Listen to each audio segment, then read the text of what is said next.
আপনি ফেরত দিয়ে দেবেন? না, আমি বন্ধুত্ব করতে চাই, কিন্তু আমার শর্ত আছে। আমি কয়েকটা শর্ত আপনাকে দেব, যদি মেনে নিতে পারেন আমি রাজি আছি আপনার সাথে সম্পর্ক করতে। 1 নম্বরে, আমি শুনেছি মৃত্যুর যন্ত্রণা বড় কঠিন। ওয়াজাতে সাকরাতুল মাউতি বিল হক যালিকা মা কুনতা মিনহু তাহিদ। এই পৃথিবীতে সব কিছু মিথ্যা হতে পারে, আল্লাহ বলেন মরণের যন্ত্রণা এটা সত্য। সূরা কফের ভেতরে পাবেন 26 নম্বর পারা 18 নম্বর পৃষ্ঠার 4 নম্বর লাইনের 19 নম্বর আয়াতে আছে। রব্বুল আলামিন বলেন পৃথিবীর মানুষেরা দুনিয়ায় সব মিথ্যা হয়ে যেতে পারে, মরণের যন্ত্রণা সত্য। কি বলছে? কেউ রেহাই পায়নি। আমাদের নবী মুহাম্মদ রাসূলুল্লাহ পর্যন্ত মরণের যন্ত্রণা থেকে তিনি ছাড় পাননি। আজরাইল শুধু তার মুখের উপরে হাতটা রেখেছিলেন। তিনি বারবার বলছিলেন, ফেরেশতা কি করো? বলে হাত রেখেছি, তাড়াতাড়ি উঠাও। আমার মনে হচ্ছে বুকের উপরে উহুদ পাহাড় রেখে দিয়েছে। ফেরেশতা আজরাইল একদিন বলেছিলেন, হে রাসূল, আমি জানি আল্লাহর পরে আপনার স্থান, আল্লাহ আপনাকে কত ভালোবাসে এটা আমি জানি। এই জন্য পৃথিবীতে কোন সৃষ্টির গান কবজে এত আসানে আমি কাজ করি নাই। আজকে শুধু হাতটা রেখেছিলাম, তাই আপনি সহ্য করতে পারেন না। অথচ আপনার শরীরে পৃথিবীর সাধারণ মানুষের তুলনায় 70 জন আমির হামজার শক্তি আছে। নবীর শরীরে শক্তি ছিল আমার মতো হামজার 70 জনেরও বেশি। এত বড় বিশাল পাওয়ারওয়ালা শক্তিশালী মানুষ, শুধু আজরাইল হাত রাখলে যদি আমি সহ্য করতে না পারে, আমাদের তো হাতও রাখা লাগবে না, শুধু নখ রাখলে শেষ। কি মরণের যন্ত্রণা যে সত্য এটা আমি জানি। আমি এখন দেখতে চাই কেমন লাগে মরলে।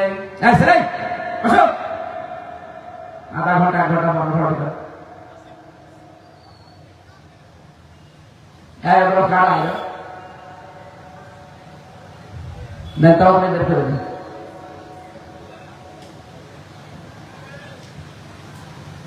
মরণের যন্ত্রণা সত্য এটা আমি দেখতে চাই।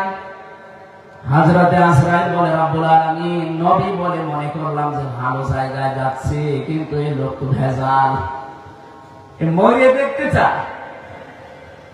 আল্লাহ পাক বলেন, ঠিক আছে, আমার বান্দা যখন আকাঙ্ক্ষা করেছে, আশা করে যে মরতে চায়, জীবনটা কবজ করো, আবার এরপরে রূহ ঢুকিয়ে দাও।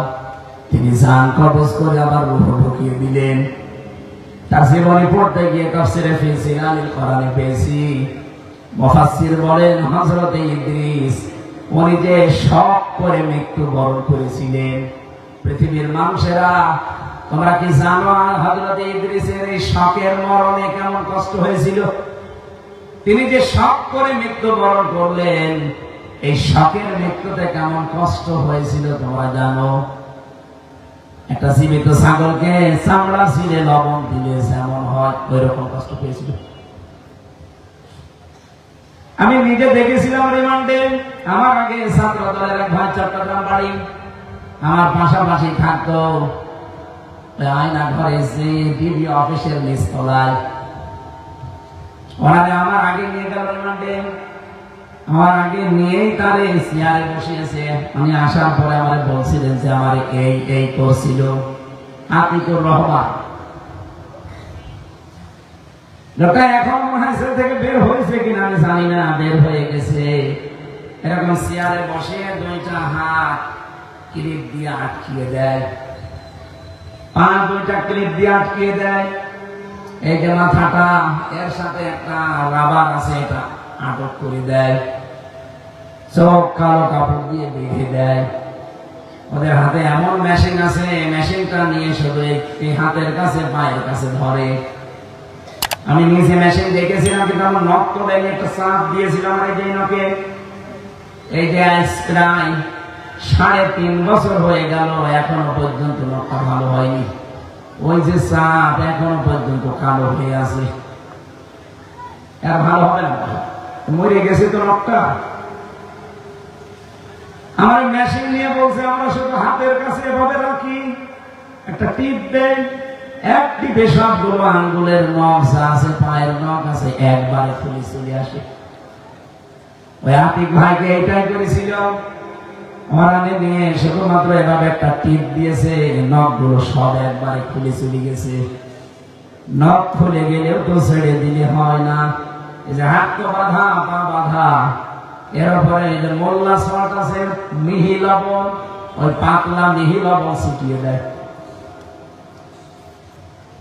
পরে অত্যাচার করছিল 3 তলায়, আমরা নিচতলা থেকে আওয়াজ পাচ্ছি, মানুষের গোমরানির যে কান্নার আওয়াজ, আর আসার পরে যেভাবে চিৎকার করছিল, সুস্থ মানুষ ঠিক থাকতে পারবে না। আমি কথাটা এই জন্য বললাম, একটা মানুষের শুধু নখ তুলে দেওয়ার কারণে যে কষ্ট, তার যে কঠিন যন্ত্রণা আমি নিজে দেখেছি। অথচ মুফাসসির বললেন, একজন একটা ছাগলের চামড়া জিন্দা অবস্থায় ছিলে লবণ দিলে কেমন লাগে, হযরত ইদ্রিসের মরণে ঠিক এইরকম লেগেছিল। তাও তো তিনি শখ করে মৃত্যুবরণ করছিলেন। আর আমরা যারা মরতে চাই না, আমাদের কোনো কষ্ট হবে না। জান যখন আমার ঢুকিয়েছে, রূহ ঢোকানোর পর উনি বললেন, আমার দ্বিতীয় শর্ত, আপনি আমাকে জাহান্নাম দেখাবেন। আমি জেনেছি, ইন্নাহু মাইয়াতি রাব্বাহু মুজরিমান ফাইন্না লাহু জাহান্নাম লা ইয়ামুতু ফিহা ওয়া লা ইয়াহইয়া। সূরা তাহা 16 নম্বর পারা, 14 নম্বর, 15 নম্বর পৃষ্ঠা, 13 নম্বর লাইনে আছে। এটা 73, 74 নম্বর আয়াত। রব্বুল আলামিন বলেন, কোন মানুষ যদি পাপিষ্ঠ, মুজরিম, গুনাহগার হয়ে আল্লাহর কাছে ধরা দেয়, আল্লাহ তাকে প্রথমেই জাহান্নামে দেবে। এই জাহান্নামে লোকটা মরবেও না, বাঁচবেও না, এর মাঝামাঝি থাকবে। আমি শুনেছি নাকি এরকম কষ্ট, আপনি আমার নিয়ে চলেন, আমি দেখতে চাই।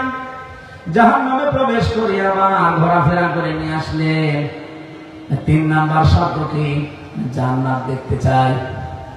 জান্নাতে প্রবেশ করান, এরপর আবার বের করে নিয়ে আসেন। জান্নাতে প্রবেশ করানোর পর বিভিন্ন নিয়ামত দেখছিলেন। হাদিসে কুদসি পড়েছি, আল্লাহ পাক জান্নাত এমন ভাবে বানিয়েছে, কোন চোখ আজ পর্যন্ত ওর নিদর্শন দেখে নাই, কোন কান আজ পর্যন্ত এটা শোনে নাই, কোন মানুষের হৃদয়ে এর কল্পনা কোনদিন আসে নাই। অজ্ঞান নিবাসী, আপনি এবার মন থেকে বলবেন এই কথাটা, মানুষের কল্পনার জগৎ, এটা কি ছোট না বড়? বলুন বলুন, কত বড় কল্পনার জগৎ হয় আপনি জানেন? কত মানুষ কল্পনা করেছিল কত কিছু, কিছুই হয়নি। অথচ কল্পনা করেছিল মাত্র 2-3 সেকেন্ডে যে আমরা 41 সাল পর্যন্ত থাকবো, টার্গেট দিয়ে দিল। এই যে কল্পনা, এই কল্পনা করতে কি 10 বছর লেগেছে? কয় মিনিট? 1-1.5 মিনিট সময় লাগে না, 1-1.5 সেকেন্ডের ভেতরে কল্পনা করে ফেলেছে যে আমরা 41 সাল টার্গেট দিয়ে দিলাম। কিন্তু কল্পনা কি বাস্তব হয়েছে? যে মানুষের কল্পনার সাথে অনেক বড় হয়। আমি এখানে কল্পনা করলাম যে 20 তলা বিল্ডিং এর মালিক আমি, বললেই হয়ে যাবে। 2-3 বছর সময় লাগবে 20 তলা বিল্ডিং বানাতে। কত শ্রম যাবে, কত ইট, কাঠ, পাথর, কত কিছু খরচ হবে, তারপরও 3 বছর পরে হবে কিনা। অথচ কল্পনা করেছিলাম মাত্র 1 সেকেন্ডে। আল্লাহ পাক বলেন, আমি এমন কল্পনার জগৎ বানিয়েছি, জান্নাতটা মানুষের কল্পনার বাইরে। এটা ইদ্রিস নবী দেখছিলেন পুরাটা। হঠাৎ আজরাইল ফেরেশতা বললেন, এবার চলেন, সময় হয়ে গেছে। হযরত ইদ্রিস নবী বললেন, না, আমি আল্লাহর ভাষা জানি, খালিদিনা ফিহা লা ইয়াবগুনা আনহা হিওয়ালা। এটা সূরা কাহফের ভেতরে আছে, 16 নম্বর পারা, 3 নম্বর পৃষ্ঠা, 13 নম্বর লাইনের 107 নম্বর, 8 নম্বর আয়াতে আছে। রব্বুল আলামিন বলেন, কোন মানুষ যদি জান্নাতে একবার আসতে পারে, কোনদিন আমি তাকে বের করে দেব না, সে বের হতেও চাইবে না। ও ভাই আজরাইল, আল্লাহ নিজেই তো জানিয়েছে জান্নাতে আসলে আর বের করে দেয় না, আর আমি তো বের হতেও চাই না, ডিস্টার্ব করেন কেন, চলে যা। ফেরেশতা বলে রব্বুল আলামিন তোমার ইদ্রিস নবী বড় চালাক। আল্লাহ তাআলা বলেন ফিরে আসো আজরাইল, আমি নবী ইদ্রিসের কপালে এইটাই লিখেছিলাম। আমার এখানে হাদিসটা বলার উদ্দেশ্য তিনি এখনো জান্নাতে আছে, বের হননি, আল্লাহ তাকে বের করেও দেবে না। এটা যদি জান্নাতের বাগান আপনি মনে করেন, কোরআনের আলোচনা যতক্ষণ চলছে ঘন্টা খানিক সময় নিয়েছি, চলে যাবেন জান্নাত রেখে। কারা কারা চলে যাবেন হাত করেন তো। আলহামদুলিল্লাহ। এর ভেতরে যদি এবার নড়াচড়া করেন আপনার খবর আছে। দরুদ আর সালাম পড়ছি আমাদের নবী মুহাম্মদুর রাসূলুল্লাহ সাল্লাল্লাহু আলাইহি ওয়াসাল্লামের প্রতি। আমাদের আজকের আলোচনার একটা নতুন বিষয়, সুন্দর একটা বাস্তবতা নিয়েছি। কোন দেশের প্রধান যদি পালিয়ে যায়, তাহলে সেই দেশের পালিয়ে যাওয়ার তার অনুসারী এবং ওই দেশের জনগণ যারা আছে তাদের কি করণীয় আর কি বর্জনীয়, এই কথাগুলো আজকের তেলাওয়াত আয়াতে আছে। যেহেতু এই আয়াতের সাথে আমাদের দেশের একটা মিল আছে, আমাদের একজন পালিয়েছে, কি কথা বললেন, যিনি পালিয়ে গেছে এখন তার অনুসারী যারা আছে, এদেশে তার জনগণ যারা ছিল, এ উভয়ের এখন কি করা লাগবে, কি বর্জন করা লাগবে, কি আঁকড়িয়ে ধরা লাগবে, এইগুলো আজ কোরআন আমাদের জানাবে। কোরআন থেকে এই কথাগুলো নিয়ে আগামী এই দেশটা গড়া যায় না। কথা বলছেন না কেন? নাকি এটা আমি বানিয়ে বলছি? এটা সূরা ইউনূস ৯৮ নম্বর আয়াত, একটা মাত্র আয়াত পড়েছি, এর উপরে আমরা কথা বলতে চাই ইনশাআল্লাহ। নবীজির কথা বলছিলাম, বিশ্ব নবীকে আল্লাহ পাঠিয়েছেন কয়েকটা উদ্দেশ্য নিয়ে। এক নম্বরে তার উদ্দেশ্য ছিল পৃথিবীতে তাওহীদ প্রতিষ্ঠা। এটার জন্য কয়েকটা কর্মসূচি তিনি হাতে নিয়েছিলেন। সূরা আলে ইমরান ৬৪ নম্বর আয়াতটা আপনারা মিলাবেন। আমি শুধু থিওরি গুলো বলছি, বাড়িতে এই তথ্যগুলো মিলিয়ে দেখবেন, যেটা রেকর্ড হচ্ছে তো সারা দুনিয়ায় যাচ্ছে এখন। আল্লাহ রাব্বুল আলামিন বলেন قل يا أهل الكتاب تعالوا إلى كلمة سواء بيننا وبينكم ألا نعبد إلا الله ولا نشرك به شيئا ولا يتخذ بعضنا بعضا أربابا من دون الله فإن تولوا فقولوا اشهدوا بأننا مسلمون বলেন আল্লাহু আকবার। কেন প্রথমে একটা পড়লাম? আল্লাহ পাক বলেন নবী আপনি ডাক দেন, হে কিতাবধারী আছে যারা তারা। এখন যেহেতু নবী নেই, এই বিশ্বে এখন নবীর ওয়ারিস যারা আছে তাদের জন্য একটা তাওহীদ প্রতিষ্ঠার জন্য ফলো করা দরকার। আমরা আজ ডাক দিচ্ছি বিশ্বের মানুষদেরকে, ৮১০ কোটি মানুষের আমরা মাত্র ২১০ কোটি মুসলিম, বাকি সবই অন্যান্য ধর্মের। ইহুদিরা তাদের নিজেদেরকে আহলে কিতাব দাবি করে, তারা বলে আমরা মুসা নবীর উম্মত। খ্রিস্টানরা তারা দাবি করে তারা ঈসা নবীর উম্মত। বাইরের দেশগুলোতে যখন আমি যাই, যখন সফরে থাকি, ইহুদিদের সাথে খ্রিস্টানদের সাথে আমার চলাফেরা আমি দেখেছি। যদি জিজ্ঞাসা করি যে ভাই আপনার নাম কি, নামটা বলার পরে আমি বুঝি যে এই লোকটা খ্রিস্টান। যে বলে আপনার নবীর নাম কি, বলে যিশু। যিশু ঈসা নবীকে ওরা যিশু বলে ডাকে। একবার থাইল্যান্ডে যাওয়ার সময় দেখি, আমার ট্রেনে যাওয়ার সময় একজন ৪-৫টা ছেলে মেয়ের সাথে, দৃশ্য দেখে মনে হচ্ছে দাঁড়িয়ে এত বড় বড়, মাথায় পাগড়ি, চোখ বাঁধায়, স্ত্রীর হাত মোজা পা মোজা পরা, আমার উপরে একটা মেকআপ দেওয়া, মনে হবে যে বিশাল আল্লামার স্ত্রী। জিজ্ঞাসা করলাম নাম কি, নাম শোনার পরে আমি বুঝে ফেলেছি কে ইহুদি। বললাম আপনার নবীর নাম কি, বলছে যোসেফ। হ্যাঁ, যোসেফ মানে মুসা নবী।